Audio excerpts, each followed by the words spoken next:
My name is Sarah, and I have a story to share with you. It's not just a story, it's something important for everyone. It's about a person who understands English but finds it hard to speak it. You might wonder why it's so important to hear this story. Well, English is used all over the world. We need it at work, school, when traveling, and even while making new friends. Sometimes people understand the words but feel shy or nervous to say them out loud. This story is for those people.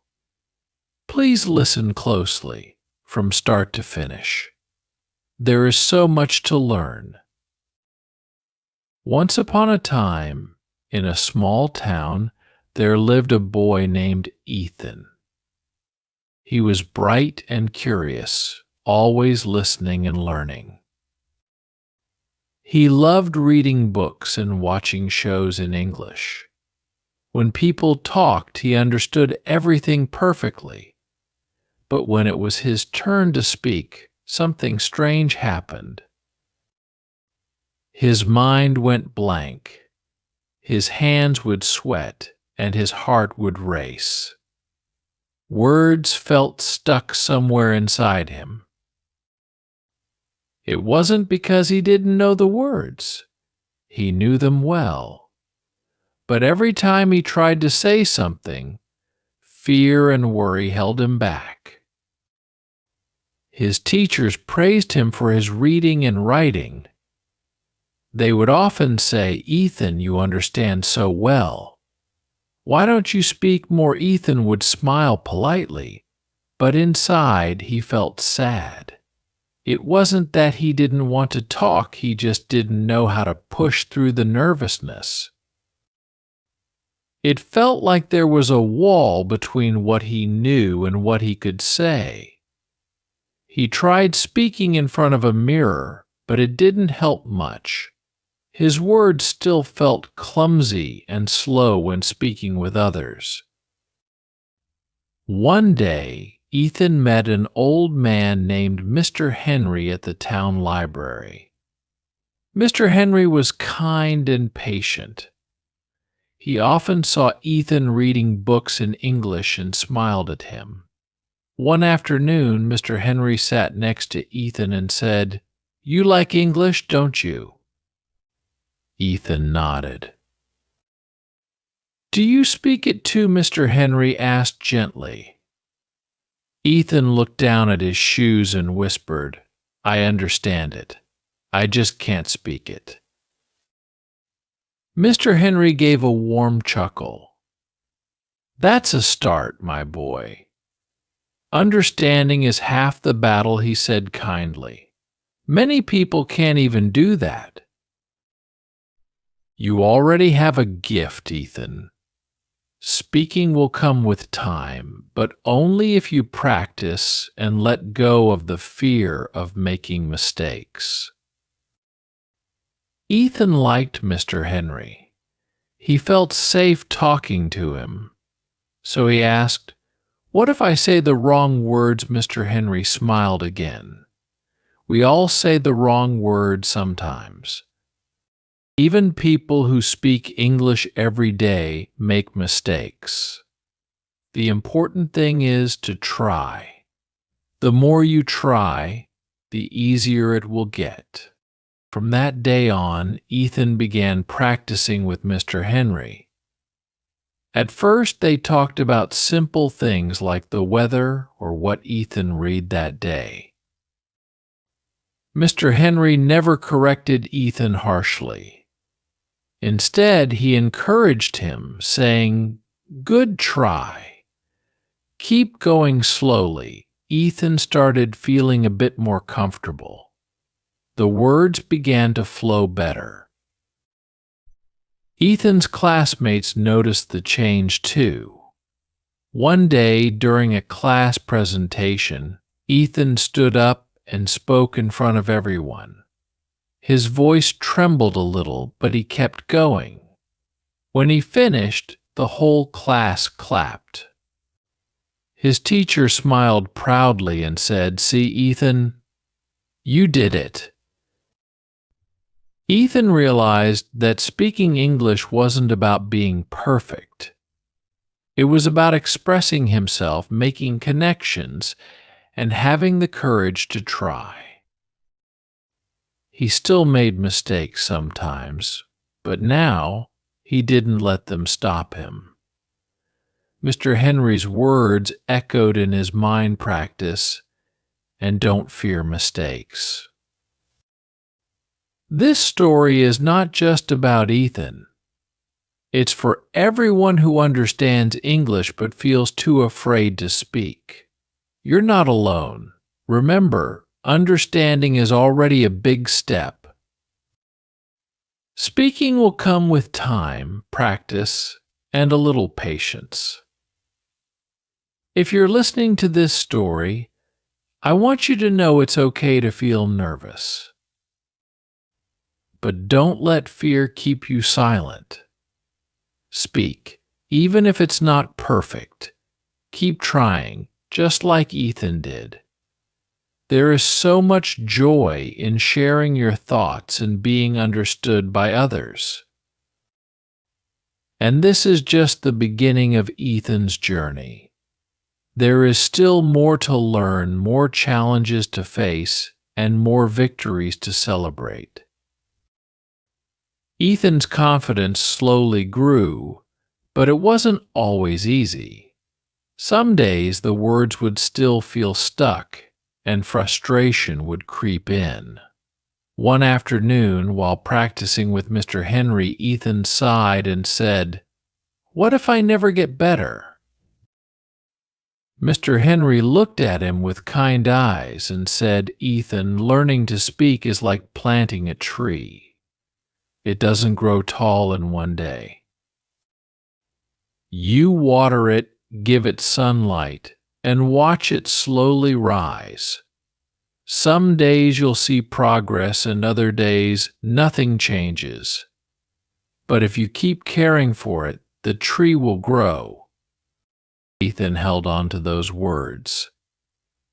Every day, no matter how nervous he felt, he tried to say a few words out loud, even if it was just ordering food at a cafe or greeting a neighbor. At first, it felt awkward. He stumbled over simple words like thank you and hello, but people were kind. They smiled, nodded, and sometimes even helped him finish his sentences. Slowly, Ethan started feeling braver. One day, Ethan's school announced an event, a talent show. Students could perform anything, sing, dance, act, or even give a speech. Ethan wanted to participate, but the thought of speaking in front of an audience terrified him. Still, something inside him whispered, "This is your chance. Try it, even if you're afraid." With Mr. Henry's encouragement, Ethan decided to sign up. He planned to share a short story in English, one he had written himself, about overcoming fears. Every evening he practiced with Mr. Henry, reading the words slowly, then saying them without looking at the paper. Each time he improved a little more, though his hands still shook whenever he imagined standing on stage.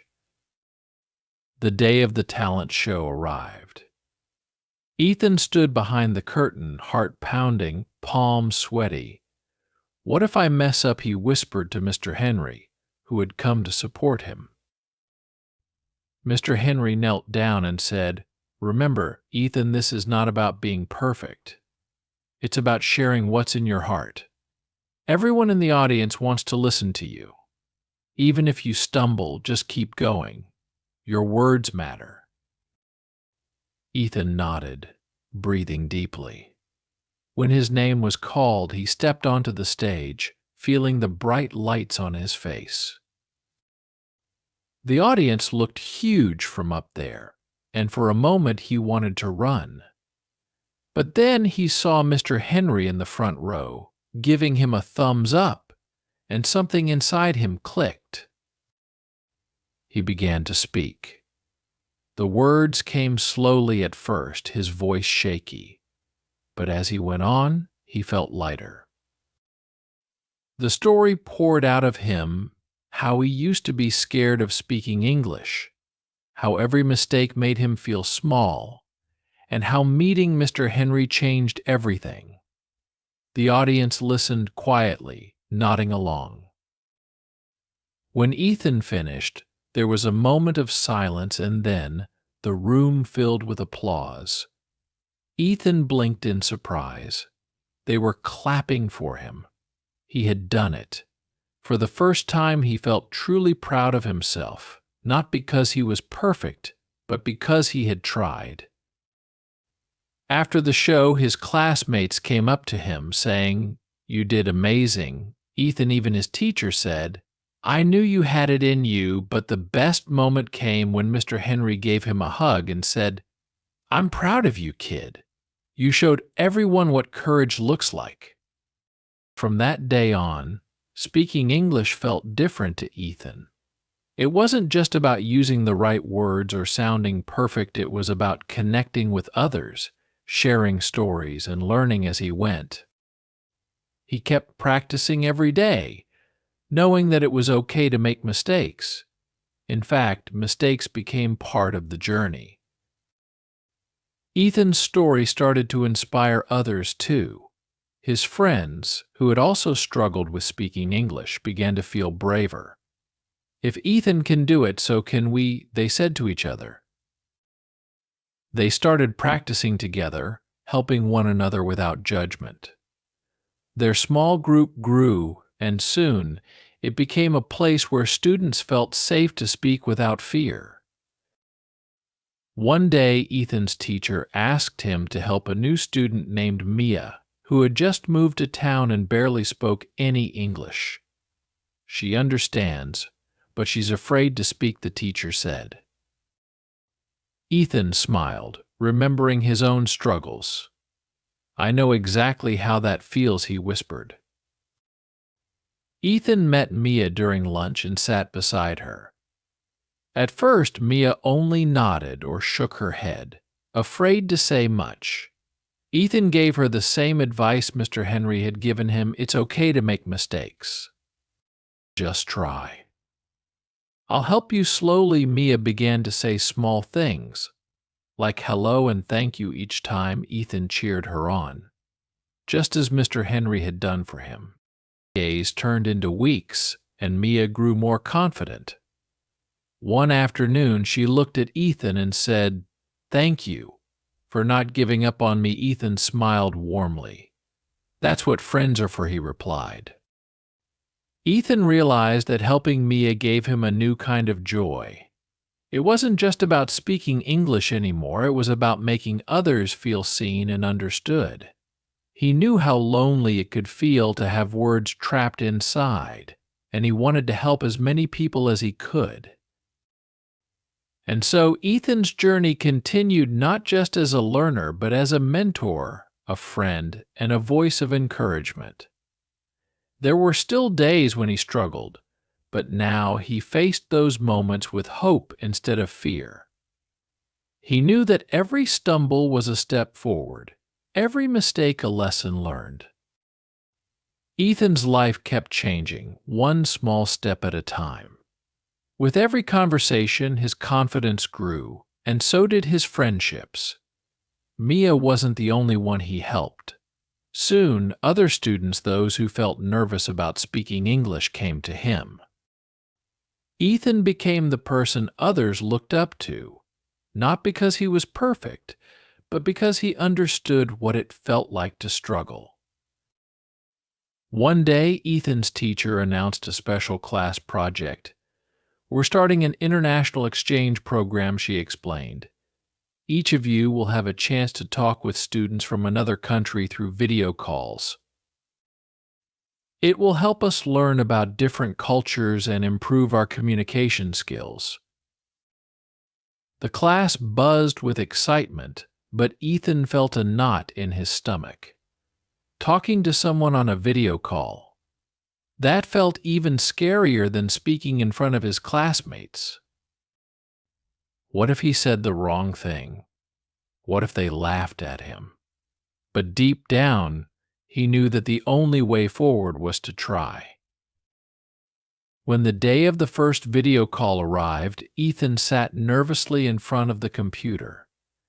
His group was paired with students from a school in Japan.